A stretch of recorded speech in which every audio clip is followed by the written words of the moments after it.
no pay the amount Namakai was say star 413 hash option 5 star 413 hash option 5 and no a jackpot had to pay as why association first win and no Medina station to your friend no say yeah pie circle ne de keka hu nyina to me pacho wonkwa na wadi usikantini ya ne de wonkwa bekwa akodi ya ka na fe ne ya priyeti ntimi pacho star 413 hash option 5 and then a jackpot obia 1000 Ghana cedis we win kwa de a wo number to system no so a na say wanya weekend no e wapa when one kofrobia because pressure wo weekend wo sa kofrobia be ka se nitim na ede yes a enkura no so kra na mu nyina ma kwan pressure dey everywhere timisira wa what say ye cash flow no ho asem sa na ja wo do ho ahyem enemy bra panyi wa ha innocent always innocent as usual you know I even innocent ewa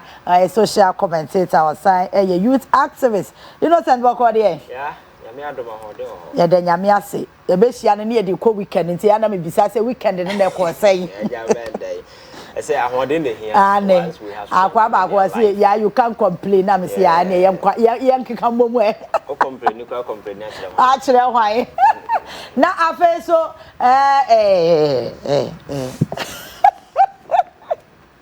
now when you say surprise, and let me show surprise back. What you say? We find come back. Come back to me.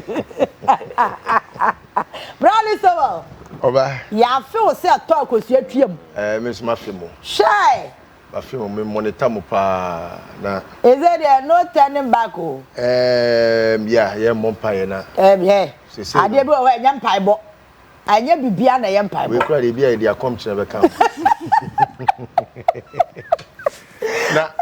Na me monitor mo pa and I think say nyame adom mo bo man no. Kakra. Say na me wo penny bi office. Early morning bi na mo ye program na. Beti ho na o hwemo. Na me hu say dey make bia no wontie. So I joined him to also watch. And the share movie and I feel no busam say a kwanso. Yeah. So it tells you that I mean Edra pass here. Yeah. I'm up for a very glued obia ATA show. Titru ne and your mapa would go akwem. So far no, who said who kana or the ebemuno ama a shoe bobi abba. Enti ebo abaso nyame ne hene Ivan dey say ono no ono bia metia bia o so tia obi generation we philosopher nyezo na say menim there's a certain guy was sunyan say kwa say enye polytechnic bia technical university right as our level 300 or so yeah as menim so monitor my status Thursday, so Wednesday, no, we are one a cobay, me fan said 3 when I'm post to the next day flyer, and I know I send you a message. It's innocent not coming tomorrow. Now, I said, I fly and one I am, mammy. Just say, one monitor is status, it's important. He has really much to give. Exactly. Sure. And he's always learning a lot. Yeah. And you know, sometimes, yeah, I say, am I coming to the lecture room or I'm also coming to lecture? So I mean, I am managing the commentary. Sure. He has a lot to offer. Exactly. All right. And top of the I'm sure say you did cabo biswa mau and ra you follow Supreme Court process. Vincent Asifwa honorable candidate. Okay, honorable candidate. Supposedly. Or the President Mahama Koko to say process na petition no buy ya or start to say obetimi ede apam Chief Justice no Supreme Court and stop President Mahama from sa constitutional instrument na say emra na wode be ye adwuma no o nsi ne kwan kra na wantoa so eno apa na ne ba ko amanti na wo say omutu sheda omu wie ye na honorable Dominic Kanye no ya attorney general wa magana fati asese process ne de enka de President Mahama the Council of State any committee in and it is not going to affect it in any way. And I know the other baby and a process so air coso. I say after that in your say minority so I press conference same your Makabi. I feel the honorable Afenya and minority leader saying or who President Mahama said or ye statesman because mainstream politics never cost to 2028 on Kobium. Enti ma NDC funny ideas and me distract governance na oyi chief justice ebe say Ghana democracy innocence. Yeah, they can mention what here for. And I think say also no part the political discourse na it's not just for politics of it but we are shaping the minds, trying to educate people, say bit me take governance say in a contest a bit me situated this country na yet me achieve the kind of dividend as of mine. Ni na whole essence in say you bit me away economic freedom not just for but for young generation yet to come. But very often all that surround upon our political landscape now tear some of the conversation. People you have so much respect for, sometimes you draw back because you begin to ask yourself, so you see a democracy, a fledgling democracy. You try to be able to reposition you globally, able to be competitive, a force to reckon with, if nothing at all, within the sub-region. And people who are leading the conversation, the bigger conversation, a driver policy, a shaping minds, and they dictate the pace of our politics. And sometimes when they speak, you find saying the intellectual weakness, the poverty of intellect that they live in their wake. And sometimes, are so shocking and so frightening. And what in China, as a young person, expecting certain things will go the way you expect them to go. Afenyo Markin MPP chief, your friend saying. Chief Justice, this whole petition removal. In the first place, this is a political party, MP, as you president. Say the mandate our exercise in the petition, unconstitutional. And one breath, Ujina Court, on the second breath, the same political party is staging a press conference and saying a whole lot of stuff. The good question is, when did the MPP become the spokesperson for the Chief Justice? And again, Nipana President Mahama Baya were you mono, not just Chief Justice. Then saying you're gonna start sticker head. There are several other individuals. So why don't you bundle all these people together and say who speaking for them or speak for them? Why Chief Justice? It means you have a peculiar interest. And the questioner now press conference and all cannot say. President Mahama per se or uniform or cover familiar person or a sympathizer of the NBC. So does it mean that Kufuor man or buy no a sympathizer of MPP? You see, these are people they just talk cheaply, loosely without thinking because you're a very smart and a very sensible person and you're making such comments in public. You will be guided by some of these things because are you saying say Nipana Akufo Addo buy a man or MPP into what buy? Is she a sympathizer of the MPP? Is the reason why you are fighting for her today? You see, this whole process, beginning with the court, it's a foolish undertaking, because the Constitution now frames, when they frame the Constitution, they realize in the exercise of their duty, at any point in time, anybody can go rogue. Rogue, you say, will veer off. And I'm saying, position now occupied a very sensitive, constitutional framers deliberately created a window. Say, when such a situation arises, then a window is created for the removal of the Chief Justice.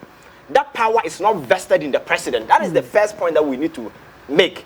The power to remove Chief Justice, to begin with, that power is not vested in the president.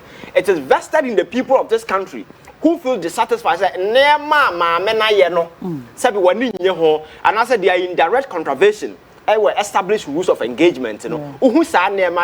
Write a petition and send it to the president. The president becomes just a conveying belt. Or just petitioner, you forward to Council of State to establish merit, credence, and as a value in this particular way. The president court because at that point my money here. Now me say even that particular call was premature, even from the Chief Justice, because at the point president engage Council of State, you know, that particular process, my culture say no adverse funding at any point in time can be advanced against the Chief Justice. So at that point, you know, you don't even need to hear her.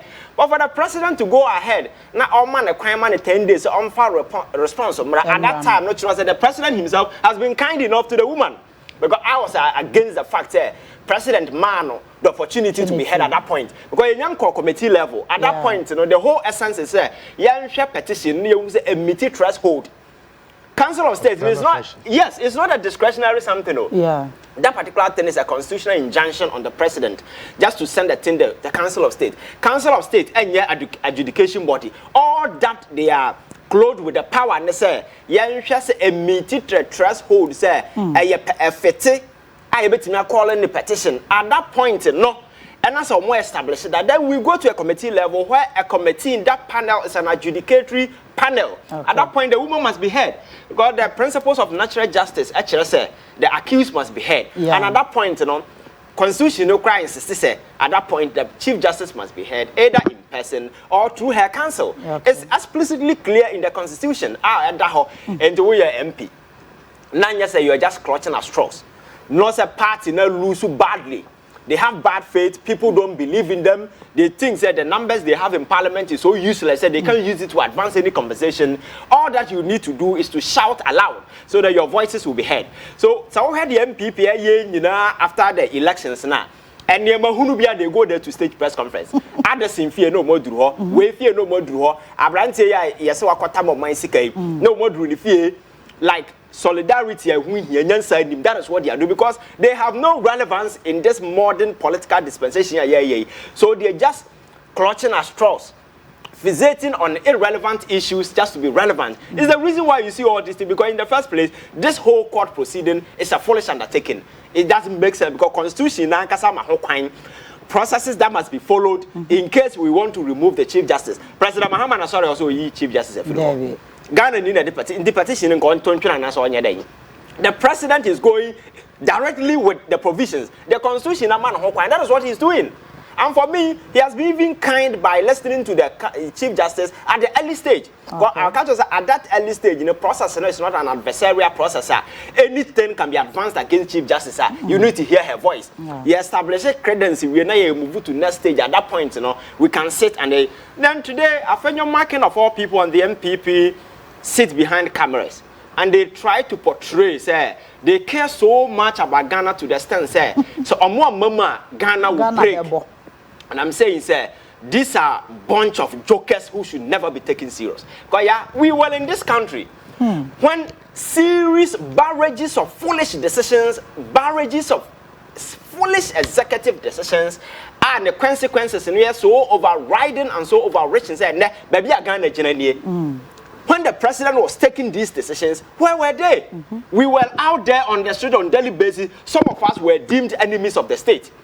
Almost anti-government, your friends say, enthusiasts. Always on TV. Naysayers. Naysayers. President Akufo-Addo say Sambala to say all sort of unholy descriptions were attributed to us because we wanted them to do things right. These were the very people who were leading this country on a foolish course. Today, all of a sudden, after you have been embarrassed so badly, you turn around, come and tell us, you care so much about Ghana. Did you care about Ghana at the time? Ghana seek $58 million. We sat here, we told you that was a foolish enterprise. Don't push our money in. They went ahead and $58 million in their court. Few months after losing the election, you are trying to portray, say, you care so much, you love so. I think you see, these are a bunch of loose cannons hanging on politics. We should forget about them. All that they are trying to do is to sway the cause, shift focus, shift attention on them so that they become relevant in this political space. I think government must remain resolute and absolute because me, I am very much, and Romans, your friend is Musa Dankwa, team, yes, research. And this research is countrywide research, nationwide. And question is, beside Ghana for the removal of, go and look at the results. 52% of Ghanaians want the Chief Justice out. So if you're a reasonable person and you have respect for the people of this country, you don't wait to go through this embarrassment. Who ya Jumama, CTV, who do our workers and why listeners in Asian power over bad. You don't go where you are not needed. Me, that is who I am. I don't go where I am not needed or wanted. I won't go. So as a Chief Justice, the people want you out. Petitions have been written. These people post now pointed to the fact say people don't want you. At the end of the day, no, as a sign of respect, you just bow down and go. You just bow. You can't fight this thing when the people don't want you. You understand? And you see, people know it is at the back of series of improprieties. Decisions are also Chief Justice unilaterally to make panel or say you were free over open case. We saw what happened at the Supreme Court. And several of that. I have a friend who is a judge, a big man. He himself want this woman out. A judge. Yeah. If you we did the judicial. A lot of them don't like you. Very unpopular. And I said this is not the first time I buying beer about two different Chief Justices. President Mahama by Mel's by Senator George na wood none time and so what is so because you know. Na mami ba na what is obi akasa obi nyobi. But I would did near my why. Now, the judicial now is so unpopular. You see, if nothing at all, this particular way you're saying, survey your Bible thing, enough testament, we will be reasonable. Now we are well respect for the people of this country. I say, if majority of the people, if this what they are saying, I buy out, you go away. But where is this whole hanging on? And what is the particular interest of the MPP as a political party? Is it the case that the woman is there to protect them? Is it the reason why they are doing everything to ensure that she doesn't go? Because for me, she's not the only person who has been affected, even though her position is a bit way, no. But there are several other individuals, President Mahama Baye, what terminated my appointment? And why are they not doing press conference? Why are they not fighting for those people? Are they not Ghanaians? So why this particular one? So you see, I think that this is a political party that has lost so badly. They've lost faith. Ghana for need respect for them, and they're just trying to be relevant. So they are just hanging on anything that comes their way. And in the coming days, trust me, a lot of these things will be coming up. And Ghanaians should stay focused.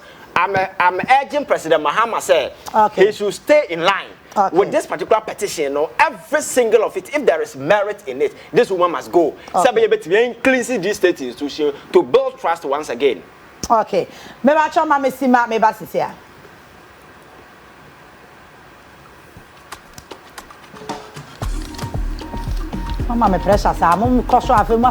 Sam, I'm coming to your show. Please, what surprises should we expect? If I tell you about the surprises to expect, will it be a surprise? A night of music and fashion. Eat good food and digest with laughter. KSM Masterpiece. Old age is a BITC.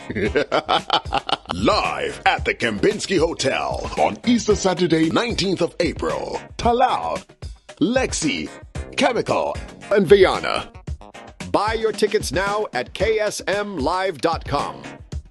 I'm looking forward to seeing all of you on the 19th, man. Because especially you men, I want to do a tete-a-tete with you men, man. Because I wanted to discuss some very important issues like, you know who the Supreme Commander is? Others call him the Commander-in-Chief. KSM is crazy. Buy your tickets now at ksmlive.com.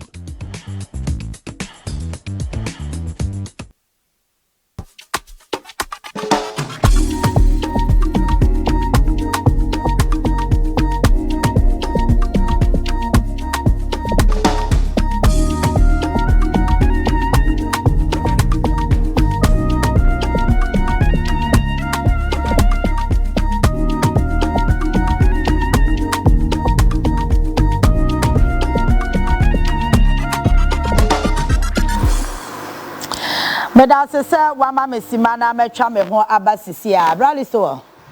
Young quay. Now I will see a penny. Just say, do baby, or my moon seminal, say, on my hot dog, na Sebi, a bema, near Botre, say, de Botre, Aboa, Tatiani, Honesua. No money be over. Anna.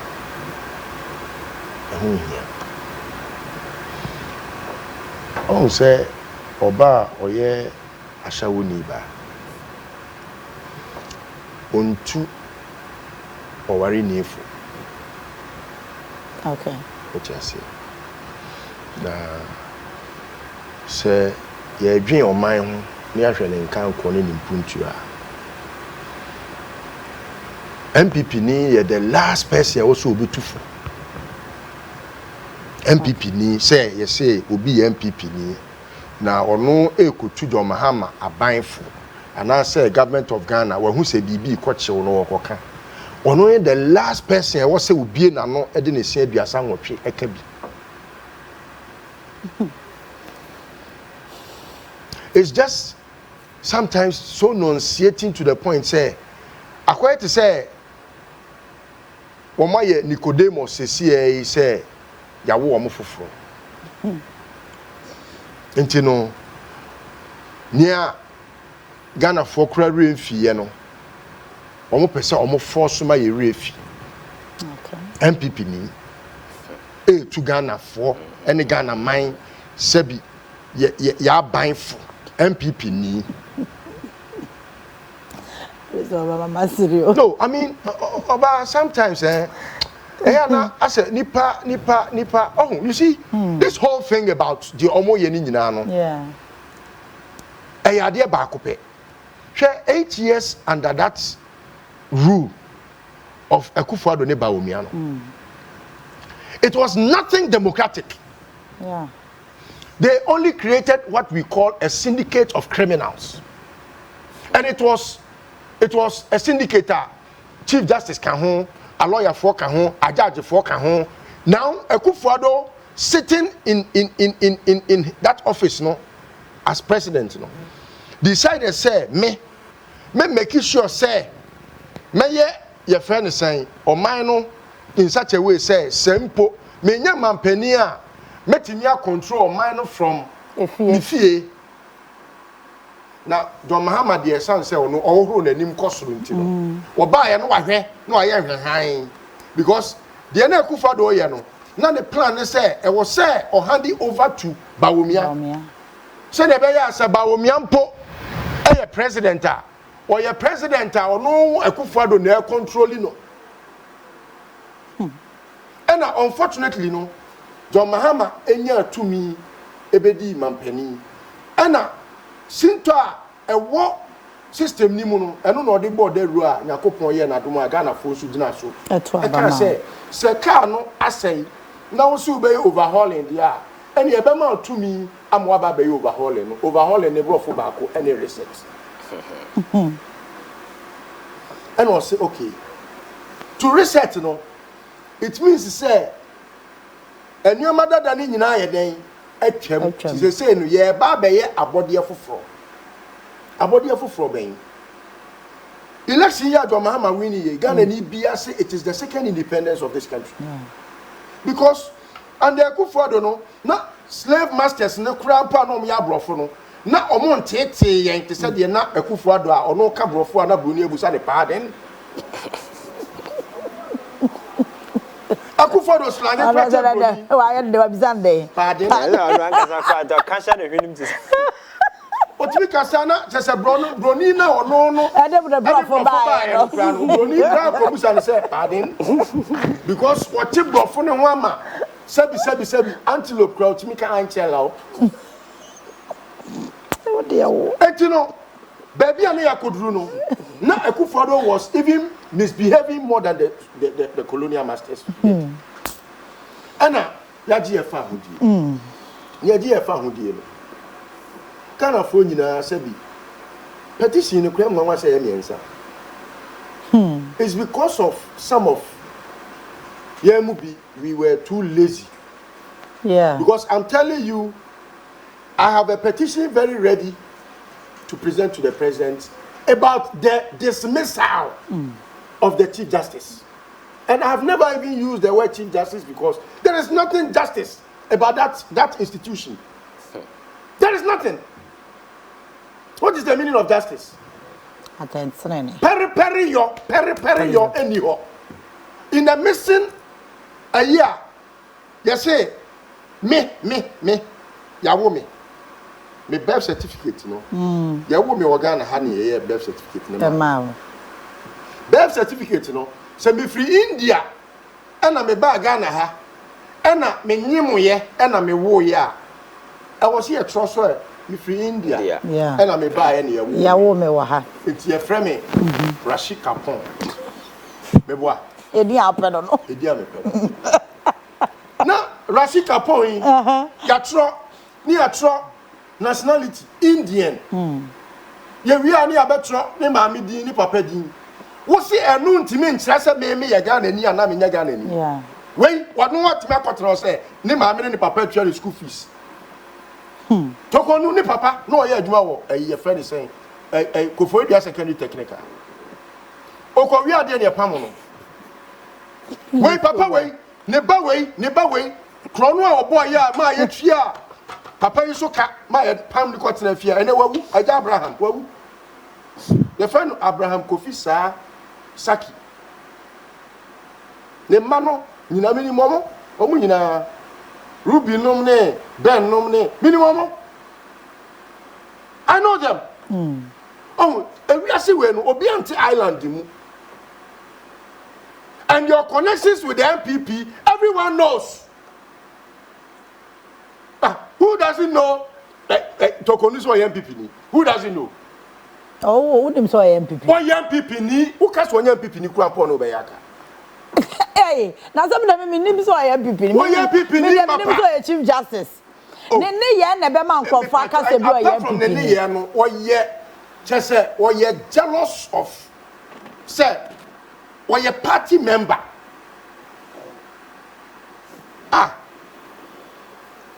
Why a party member?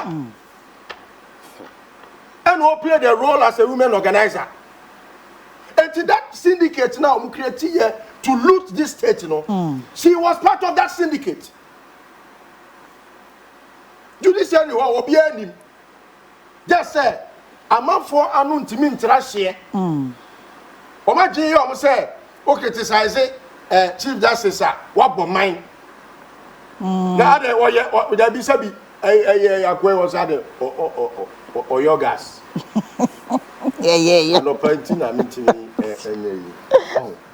and you know, Omo a certain very primitive mentality. Once you be bought NDC so, and ye be and I was see making sure say, yeah, not yet they destroy NDC. Sa adwemu fi tantan no enu ti na yedi nipa miensa eti akwa akosisi judiciary wa Supreme Court wo no we kona nipa miensa tisisi wo no me sanka me ba be mampani dako me de grade abekwa akodua yam amele no Oba to agu look sa de na si in a democracy ana Debbie esi in a military junta wo akufo do wakum nipa nwoche. In a democracy, you didn't find the need to put their heads at the Supreme Court. It's something that I'm calling on the NDC. Omututu sa nipa miensa ni tino, sa nipa miensa ni tino omudi nkwasi asam de ti, sa judiciary ni mu no. Sa nipa miensa no, ya odim, at some point, opese okra kosua law. Wa wodi wa adwen ekosua mra na da ate wodi aba obra na wodi aboa nkofo ama omo so abra aboa ye beta no na yebusa o say na wona na bi ye lawyer na wo fa bi ye lawyer na wo papa bi ye lawyer na uko interview na yebusa sa kwasi asem we nyina eduru maybe man so for yakufu me chena bo so sa as a Chief Justice say adan ya wonte ase say a lawyer for ne do so organ na adodo adan bu pacho law ne ye boma law ne ye boma and omode ti honum na omama ehonum akoye to say MPP dia uko Ghana Bar Association such stupid association, very useless association. Look at the presidents of the Ghana Bar Association and look at their political inclination. When you MPP near you don't matter. Okay. It be biana koye centralized in a certain you say yeah MPP for who the pastor the MPP lawyer. MPP lawyer be abon onimumra onim judge. Onimumra onim judge. Because obekwa kone judge atena se aka kire say me MPP ni etini ye di asem na ma no. And this lawyer you have to be an extra sharp brilliant student to pass. when you my MPP for edi DNDC for a call law school e wo Ghana. Mami way one na in charge of your friend is Ghana law report. Now I'm to be the year Akufo-Addo the dear law report mu to say editor or editing newspaper. Now what the front page aba. And the open at the two anymore. I don't know how does that make Akufo-Addo a brilliant lawyer without a certificate. Ni abadi ne so obey your lawyer wo Ghana hai. Again na e wo Ghana ha bet me akere say also a human rights lawyer no. Again na akere say he was a human rights activist. Who person would destroy a democracy no. Under the cloak of a certain your friend is saying and me chief justice and I mean I'm here we Obana yam pamono. All right. What because where Adia Ghana phone time focus on. Who did say me? What do me call court after me ma? Who did me entia? Me nko gyina ho mo bi nka nkyere me say me ye kronfo abra me nim say di pakro no wa wieska. Etu pa ma judgment biya wo wiase biya ye mfa me nko bua me kumfo. Me ma. Me nyu omu ni. Okay. The trust in the judiciary, and only the pivot around which democracy revolves. Okay. So me wo susuyepa say that be say be my adwuma bi na bia esinto bia ba ho obi de makọ court say wo say me ko. Not judge aka asem no French na judge ono se me birth certificate etimi nkyere say me Ghana ni we nipa. Ami mi nko gyina na ni ma nka me say bre nkyere me. Do you know the sanctity of that institution? They play the God in the lives of the Ghanaian. Okay. It is so 18 year friend of my Lord. But Sani Pano, if he becomes your Satan, why do you have to refer to him or her as your Lord? I don't think media me who say. Wait. OMAN penny ma wo yi. Say enkomo ba no so constitution no. Ebi a chapter ha ana article we ana clause say kire say OMAN penny uni say to me ni say otimi yes ade we na waye you still will come and say OMAN penny other now person we are lawless knowing what they have done, knowing how they have just impoverished the state by robbing from the coffers of the state what it belonged to the state, you know. And Akufo-Addo started say, oh, she said judge for, or Pakian people for judge for, you have go Supreme Court, you have go High Court, you have go Appeals Court, you have go, your friend is saying, circuit courts. Circuit courts. It is an NDC abaiwe, upa, momo fa se mko court is here. Yeman 3 months. Omba broskota say not to baby cry. And you know, the reset agenda no, maybe they feel say the pivot now. Who here to reset judiciary. Okay. And say na me parliament in say 7 your man. Yes, parliament or Sinto baby. Executive ho Sinto ho. Ono kwa dey affair no wa sha Sinto nya mai. But Sinto dey e batani pa ho. But we no enye ti say bia why mistake o. Wo mo bo mo tiri mu poso on be di bone. On be ya dream. On be nioma ensem fata. Sa nipa no mo ye ekuo no mo ayo madwe so mo be di oman ne bone a. That criminal syndicate, you know, you must make sure say kwa bia so no by any means necessary. You am free. Okay. Etidio we etire na de aka ya homa. Say Matthew say judicial secretary knows someone why so resign. Yeah. Is it true? Sa memete nenra. What resign? How resign? Na papa ko tena ho. Na reset agenda no. Yentimi hwe kwan ya ebetimi afa so a ye be reset ya magana fo anya institution ni mu gidie se na obi the list wo kokota obetimi appear before court. No we say obenya justice papa enye say obi di me court with the threats. And remember NPP need to make sure say onya ya court because of the coordinate threatening no we say wo court wa ye be bu asem na gu so because onim judge no. Okay. Anasa rimi ya sa ni judiciary way a okoye no upa akohwe ajage fo no a lawyer fo na omudi asem a na omutwa bayire ni konkontene la pay wa ne ho ahwan no kohwe chambers ana free Akufo-Addo chambers And you know, your case will be a lawyer near or you're superior to any human being. Yeah. And you know, me Ghana Basso, so me more, papa, me more, sebi, because also, Nancy, President Mahama by Omakotiano. Would they my home Busumins here? And no man there could follow the West or Messasia can was him. And so I could follow him and Penny. Did you hear Ghana Bar Association speak to anything?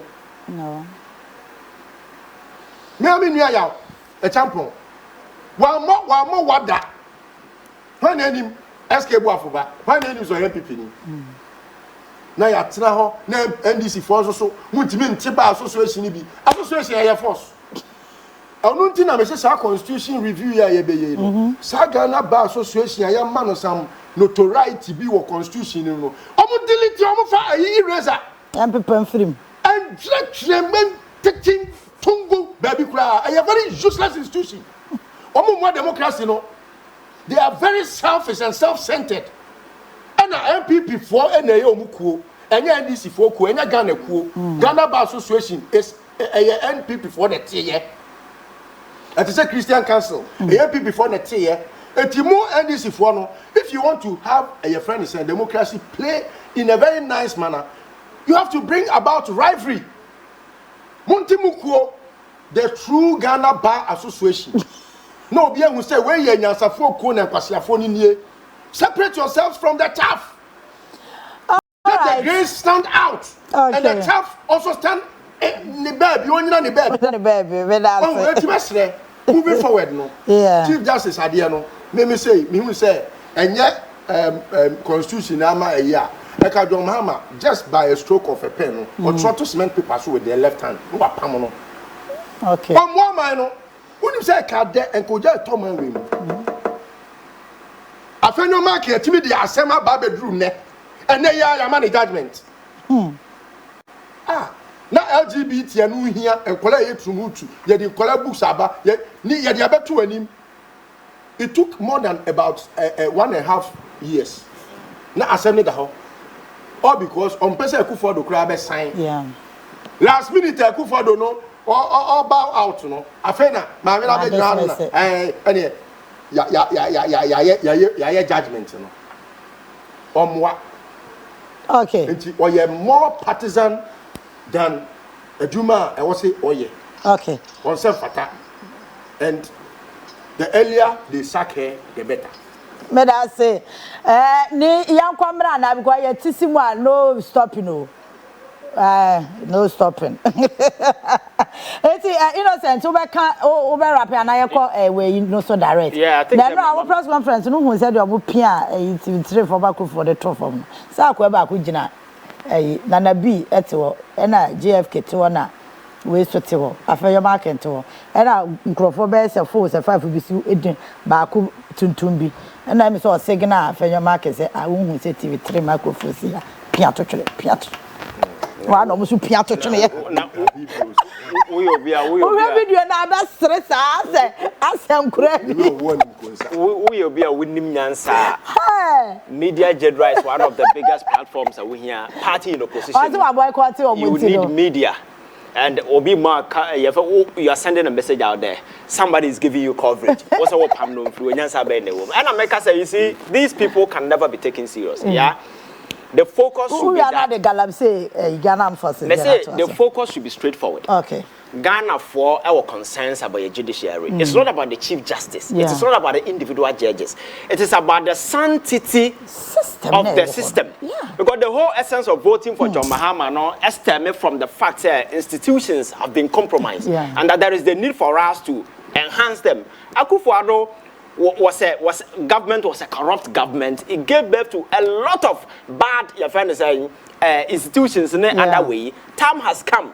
As a clean in a corrupt government, what do you expect? Bad fruit and they give you birth to. So time has come for us to, young clean these institutions. The young people will play their games and we know them, that is what they are good at.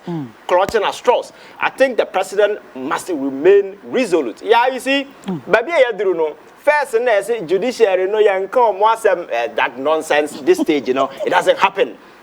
na no na metwa mo ba bi na sofo bi say and them rante o mamba social media kwa na omo pema na wo be fa no akofa bayifo na me say generation ya ene ya no you can't threaten people with this thing no ma me wata no kra na manfo nyina mo na twempena ma me wata na nkasa ma me wata na nkasa amanfo nyina na wo benya sa o get ma me wata ya post abedi so you see generation a ye wom no ye hunhun nipa say na me ye judge na me ye say no it is about your deed ye obeye na ama Ghana for need trust and confidence in these institutions ye ntimi am build there because these are the foundational institutions of our democracy. Your coercion, your integration, everything are contingent on these institutions. So at any point in time, if they begin to veer off, we need to bring them in line. So President Mahama Efeli, now when Timian sanitizes these six institutions, Ghanaians will be very disappointed in him because it is Ghana versus these people. You promise the people this is what you're going to do. He should stay focused and do. Fortunately, you've been given petition. You're going by the petition. President Enyam for Memra. His actions, everything there is in line. Senka adia oye, and our circumvent procedures are constitutional lady at her. And now oye near my basa na uyo position now raise concern and come here mete hey, I will support you 100%. But as it stands now, they are by motive war because they know what they've done. They know where the woman is coming from, and they know the kind of biases. And I zoom it back. Now you share the nonsense that has happened within our judiciary. Will you be happy? Rulings in as for NKOSUO. How offers or panel? There are people on the Supreme Court. A panel. You are 20 cry OM for Udimum because Omunim said you are affiliated to this political party. There are people on the bench who have genuine concerns, and they even want this woman out. So you see, we need to build institutions that a bit gender trust. Confidence na manfo anya hotoso say oh judiciary me the master ko you offer me way na at some point in time judiciary etimetina bonten kwa predictive ruling na chief justice ade abache pepe chief justice to kwan say all the data say the bottom afenyo mark ni issue ya wo kan ye kanokre MPP ni ya oye failed parliamentary candidate such a landmark issue speaker versus your friend say way na wakotam na ba betena way so omo Kenyan sasama wunti say o qualify who is talking about qualification? Yes. So I think that the posture, the tone, and then near my near my sabi and gender that trust. I mean, she need to have a sense of shame and resign at this point and go, so that you avoid all these things. Because this process, trust me, it will go through. No matter what happened, this process will go through. And evidence, and I will petition, no, a valid, a absolute. She will go home. What the MPP is doing cannot save her. I think we need to remain resolute, focused, and deliver Sabaya Ghana for Obenya Toso or what is happening. Yeah, with this Galamsey issue, I think one thing, yes, a very serious in our approach. You see, over the years, and the soldier for from Rollins time up to now, we haven't been successful. So I think, in as much as I want us to take stringent measures, I am very front, I be dealing with these things. Individuals now they don't own sight, they don't own anything. These are people because of poverty, you know, for a daily bread. So we are government, now your focus is on these people, you make a mistake. There are campaigns, they don't go into the site, they don't go. They are the concession owners. They are the people who are importing these Chinese from wherever they are to come and do some of these things. Government strategy must target these individuals and make sure, say, the owners of this site should be our prime target. You understand?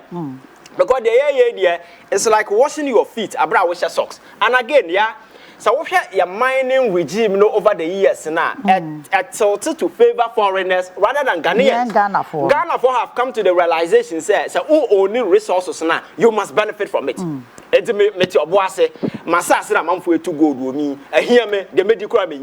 do you think the people will do? They will rise against you. So government must begin to review your mining regime, those laws now, sign crass laws now in the past, royalty, we own the resources. We must have absolute control.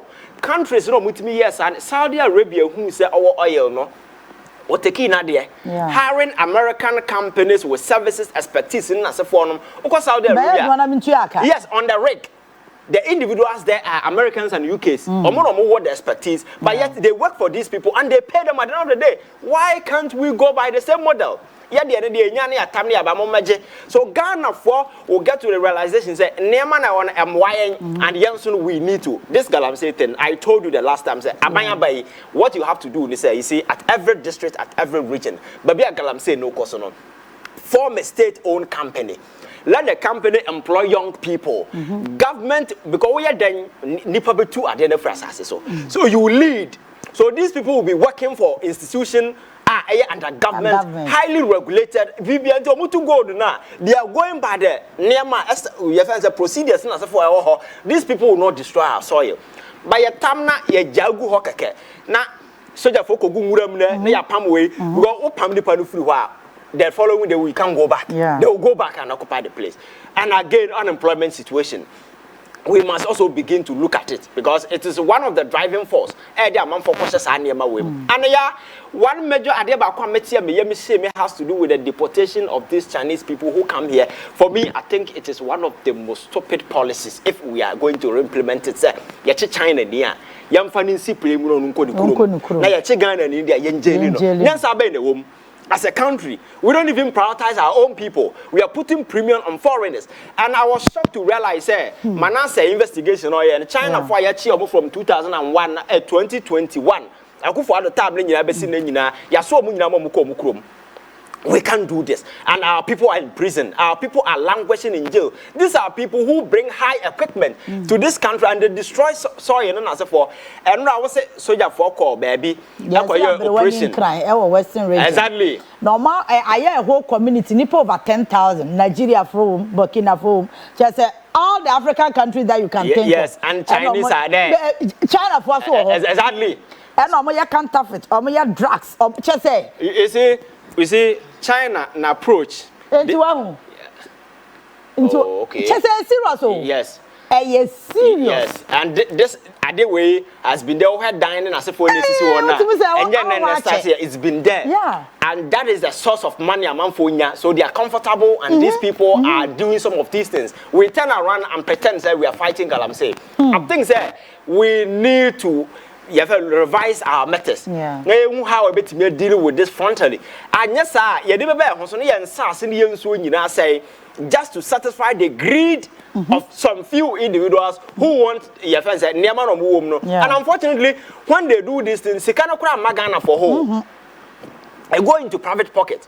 China for your Muya Galamsey, or Muya, they are able to smuggle this gold out of this country. I know that they know minor short changing. Yeah. Now they are using Ghanaians to do some of these things. I know that they impoverish the people and they go away. So government need a grand policy approach. I bet media dealing with some of these things because Kasano Yadoso. And Ghanaians are very much concerned about this Galamsey men and Senator as a forum. I think that the approach must be very holistic, must be robust, making sure say punishment for even foreigners who come here should be biting enough. Now, so we are now with foreigner and I would necessarily play no there. You are rather motivating them to come more. Because the worst that can happen is that we can't continue to do this. Or minor cannot continue to show weakness. Say we are weak in the name of or because that is what Osafuma said some time ago.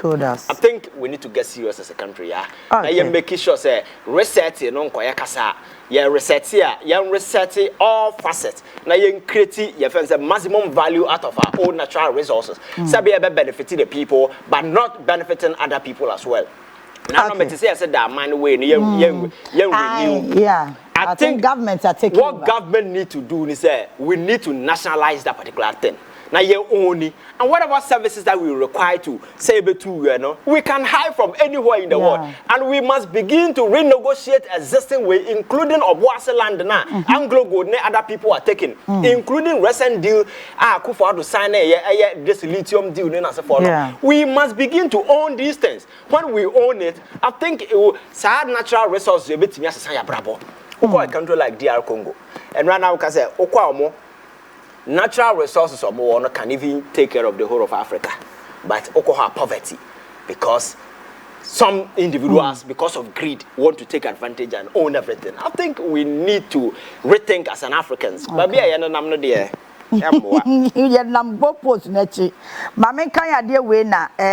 in fact, I me de pa me boss na send me won kan say me kan but ade na wa choro no I think I was say obi atimeti bi na then you understand why people want justice at the judiciary. God never sleeps. That is why he sees all we do. But if he were ever to doze off, it is judges the people have no choice but to rely on for what is right or wrong. A judge who leaves the people doubting or confused may be fit to serve at the mortuary or some other businesses, but not an any court, let alone a Supreme Court. Yes, yeah. Ken Kwesi Che Dakwa. Quick one, yeah. That is a very powerful statement. And you see, now list of where Kasano, my Lord, my Lord, my Lord. My Lord, Ninyanipano. The veil of reverence. I accorded to the institution judicial. Because those times, you know, in the UK, settlements no na court na yes nipa ni di asema ogina ohene na nan mu odi wia you can't even argue because power no derive directly from the king so it is assumed that king na atena so that is the veil of reverence and these people executed that mandate with perfection absolute way unya ho asemenka and that has been anything my lord now has been replaying in history up to now. It doesn't mean say we are lord or we are not lord but juma obeye.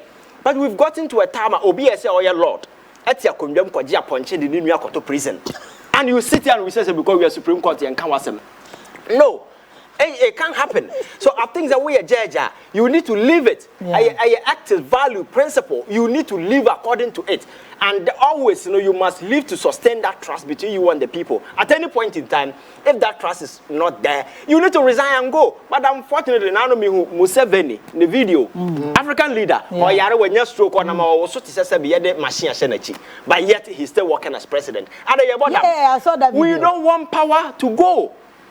Black man will hang on to power even Ukraina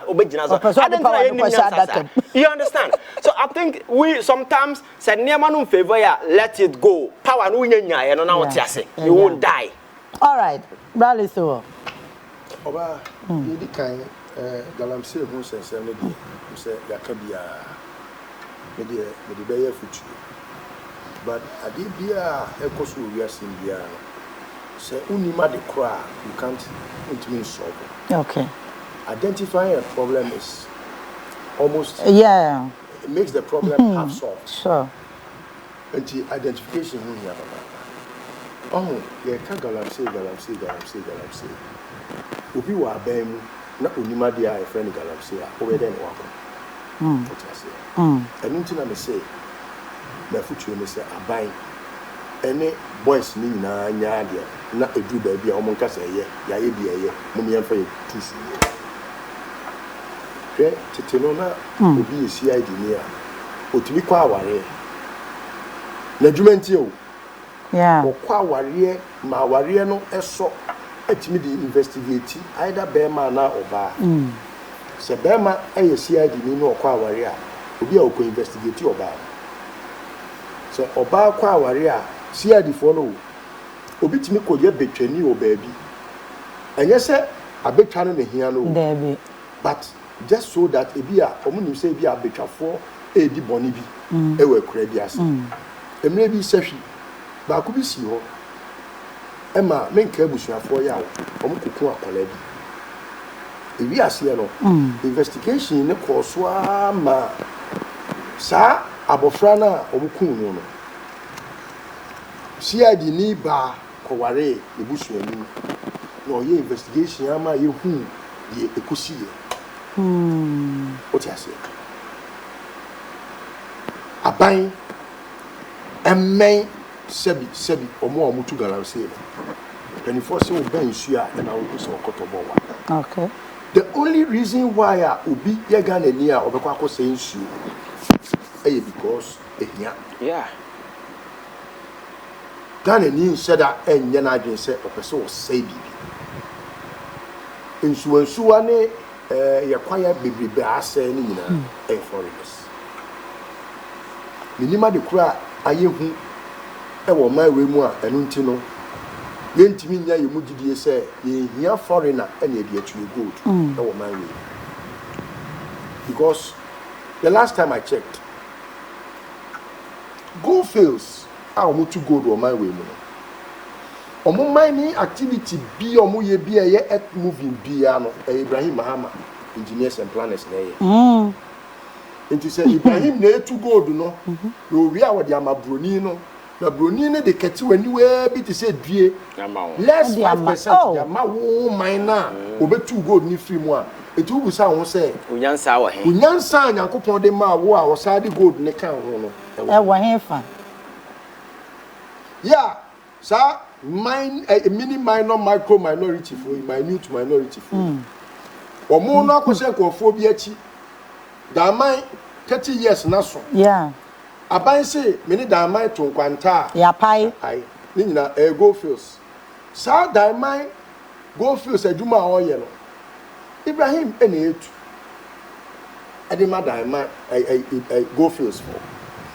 Enti no ubusa ho say say Ibrahim Mahama engineers and planners any two gold no the ma emrofo no na emrofo no yi emu 5% e dey am mine no na omatua Ibrahim Mahama na otu efoma gudie ma omo no eka omatua ono ne ka na enya emrofo no na two gold no awon e mo ma sisa gold no dey akọ etibusa ho se ga na ni nyansa we. Listen, quick one. Do you know a kwanya ya ma China for more ye? Unko China ni former in Gina or Ghana for the year you interchange ya o chrome nyina Ghana for okomoto we Ghana for the guso. Roni China ni ba kope. Yes, do you know the meaning? O chere say oh ahode e de ye adwuma no. But adwene ne e de ye adwuma no ni bi. We there.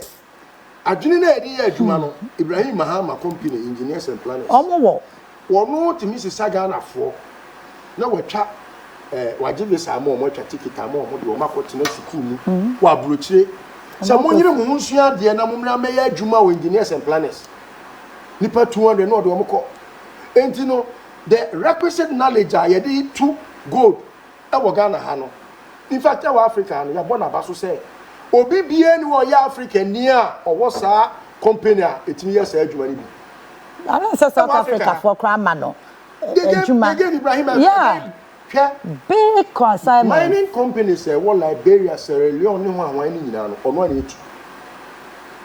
There is no firm in this continent. It is a Ibrahim company. Oye Jamama ni what I say? Sani pana no maybe. You say wakwa bauxite. Concession okotu. Eno MPP for the Ghana for nyina kesetia ase ye ya Jimmy ne de concession ama Ibrahim Mahama. Sana oba yes a bauxite trailers 40 at the mile say gia what the bed. Tell me name who name deal. Entino Fanya he. Name no engineers and planners war. Nindia omkofa 16 cubic for down for almost say there be. Ye two bauxite na. Ye be smelting machines wo Ghana had ya smelter no. Etimi ye alumina ne dia kwa koma vaako. Bibini no eye ba wo mia na ekufado no. Omo se there be ye fa ma Ibrahim ye kwa kofa China for mo ma be to China for no ba won tibitu. Omo nti antu. Oh bibini ye kaso agimi a. Eni gimi no e bo ho nta. Meanwhile, engineers and planners are now 16 cubic na yes adwuma na. En ko be kwa kofa Ghana fo adwuma. Nyina hini ni maami kromo ono ani maami kromo. Yeah. Oh, so sometimes no, uti mu say ye ho abro. Se bibini benya de nkabroni mfa. Akufo no strategy ni bi. No akwa kofa broni na oni broni no ato kese. He, be shada de wa bedi animu ni ya jiwadi.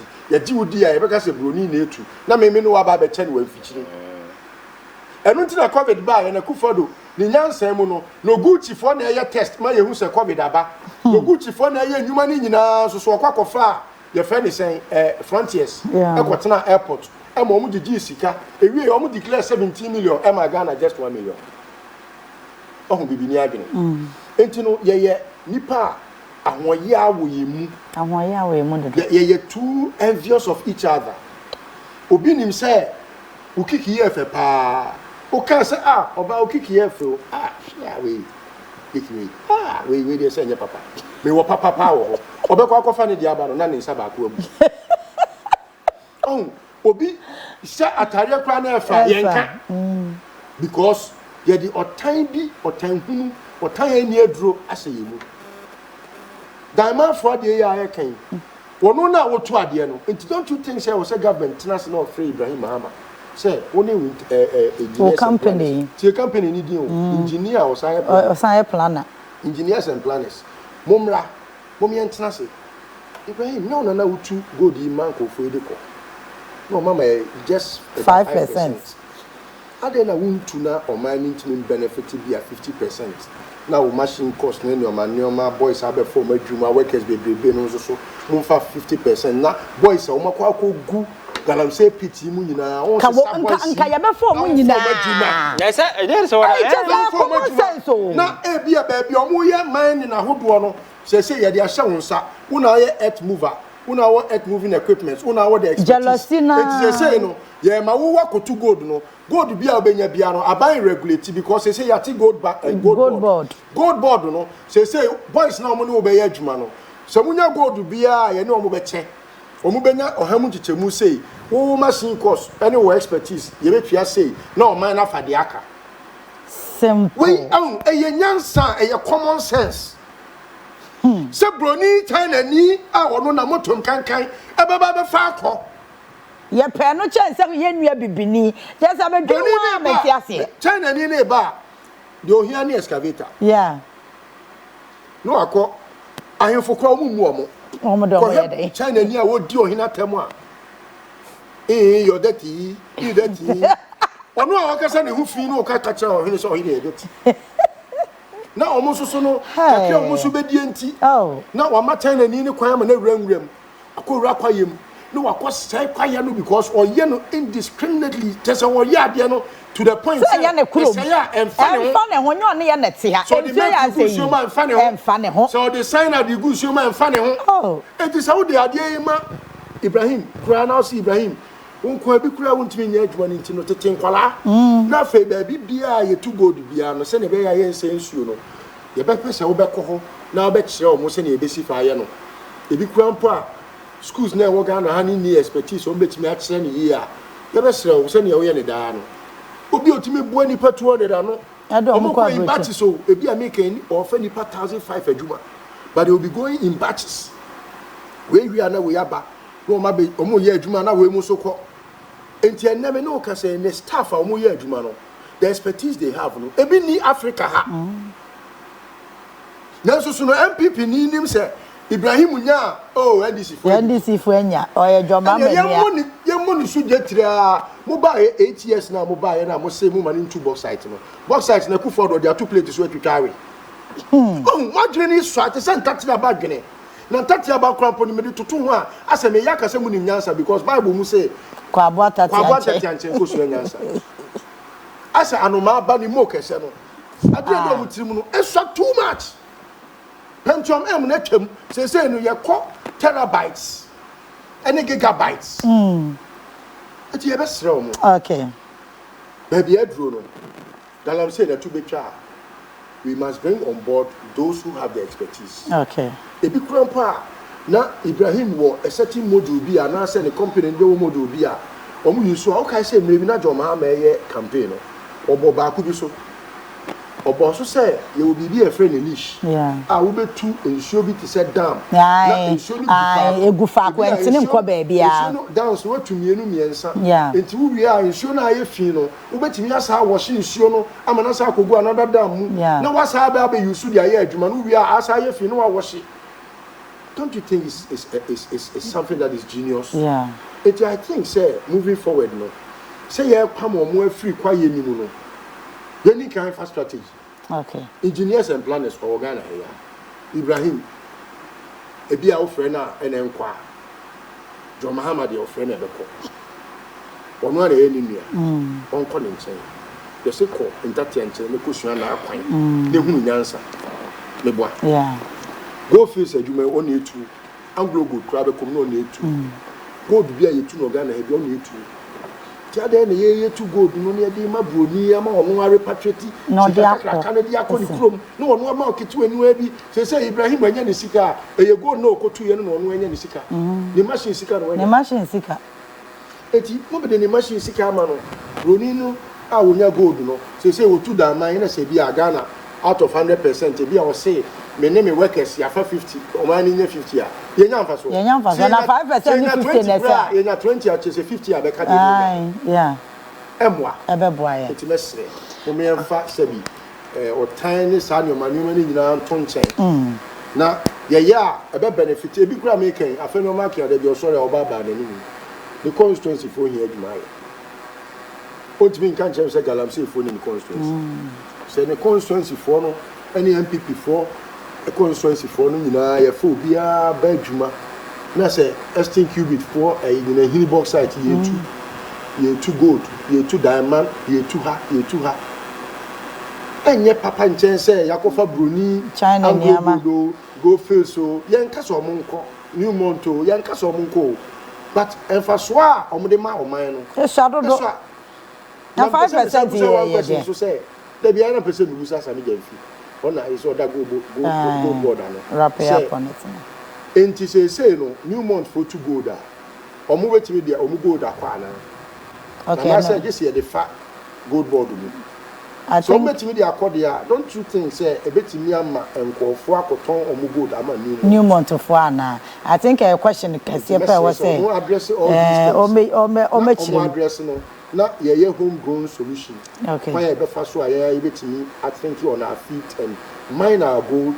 First na any machinery, any equipment, any expertise they say you will be. Yeah. You will nua o to be. And yes I said we me nua nti na me body ho da room. Yeah. Where you be so challenger body come rock show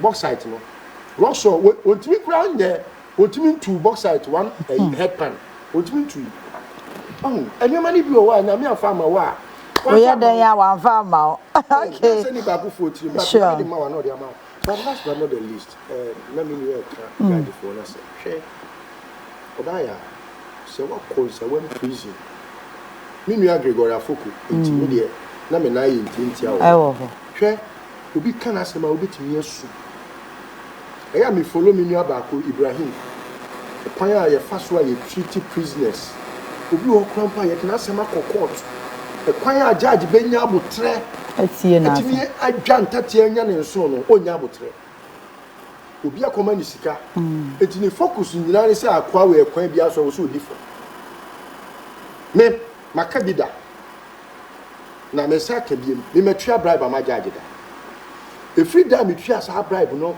no me nu me ho no nipa na me ko twa bribe say ye mani ndi fo no odi fo enso me makuma mu no me hu say na me nam ndi fo ba judge no a wo je bribe no yakopon enfa ne crazy e free sada no man respecting biem sika na oji free me ho no me lawyer na me call you lawyer no a very popular lawyer me money do one na me call say yen ko tua bribe yes asem we dey me different ye tua bribe no ma judge no wo ka ne crazy yakopon fa ne crazy me mu judge ni biem afei na metimi free judge ni anyhow na metimi man ye useless because me orders no tie I just can't because I had the money to pay me start to afraid cry the freezer man so on turn am friendship now busa ho say sa nipa o tinsa wamu a wo ye jaja wo gisika wo dina kotumu no a wa sai na brabo no e bia na odi bi mu wo gisika e dina kotumu wakatwa ne de eti die nti na ni kwanse ya reset na afa mimi nya gidie wo judicial nim say me di asem kwa ye be di ama me enya afa no ma ken kwa na wo so di asem kwa na ye frɛ asem ne ne ni abua ne ne wa bra ye di levi asem abeto court edi fie sen o man frempo eti no ma me ne de se me ka se ye kana asem a ahwe be te se ye tan no me nya anya tan o me do me mind too much se me hu so obi mpɛ my way yi awo na I degenerate into a time because on my way no emu ofehwe Obaaya say what to kwanya kwamanfo amanso a na wo hwe on my Ghana o ye too nice say you better allow for just partisan politics na ye dey sell on my because of some parochial interests because of obi bibi a wo panya obi hu a wo panya obi mu a wo pese o de boa obi for favors ne nyoma ebi kura wo nim say nka bia wo chief justice kura nka bia enru so but because Ekufuor na de wa ba betena ho nti no e wo say at all cost uye bibi na odi please no wabra oman no na asoma oman adwuma na wo ye oman we Ekufuor dia enye ne dia okay a process thank you omo go through me there sebi me ye just a commentator yeah ebi a me there make kura do mama wo ntie but senko tie mi a omo yes anyoma with speed okay with much speed okay so the be ya enkoye say obi nim judge nti no waye notorious na wo edubu ahe krofo ba a wo benyina be krofo watimi awie sika twitwiri die we akoto dan makoma ko 27 who pia free court any we say I know I'll be victorious because we nim judge okay because we nim say onim dey me da say okay me da say mama for birthday wish we entwamu na yentimi sorry so ene Alhaji Isifu Brahima okay Alhaji Isifu Brahima Adiza Ibrahim Oya Marketing and Media Relations Manager Emma Electroland Ghana Limited o papa eno no nyame onhira na onye okese ene na ye me ankasa me bra me di nachi ye owusuanes wo ye accountant wo ye duan kwanta midwifery trading school yeah no ewa ahafo region nyame onhira na onye okese kai say the love is deep and there wa wunim yentam na wa baso na ye bedi birthday no kama wo wa fasefo di gina na ombebe fienti de be frɛ wa nwumere ne abompa ye ne de abeto wa som nya asem keto a enti owusuanes my blood brother me bra me di na chi no nyame onhira na onye okese pa I love you to the moon waware owo matre waware pacho my brother is married off the market cry ena eja nyame adoma ene ya mia we de mia me die mu nti ene nyame adoma e 17th 18th ya di kwei ye wo Rain House Chapel what North Legon Rain House Chapel what North Legon ho ena mesom the tomb is empty Prophet Eric Boahin ene ye nyina ye sha se anwumre enya asem ketwa wonim se prophet de ogina pulpit no so ansenkyere ne nko a anointing no ebe overflow and nti mesraw ene ye hia me ewo ho na ye beba pa 7 p.m. each night nyame ya adom a ekina so ye betoa so ye toa mu ade akwakosi 20th April eno de 7 a.m. na ye de ebe hyehye so nti mpacho ye North Legon ho na ye kwakohia na udru ye top heba gbogba kwan no so a obehu se prophet Eric Boahin ne billboard de si wakakaka Rain House Chapel ya bewram na wawu nim se Yesu owu no wasori de esenkyerene na ebedi ye chi mame na me bra listo well ase na me na me bra innocent so ase say no turning back waba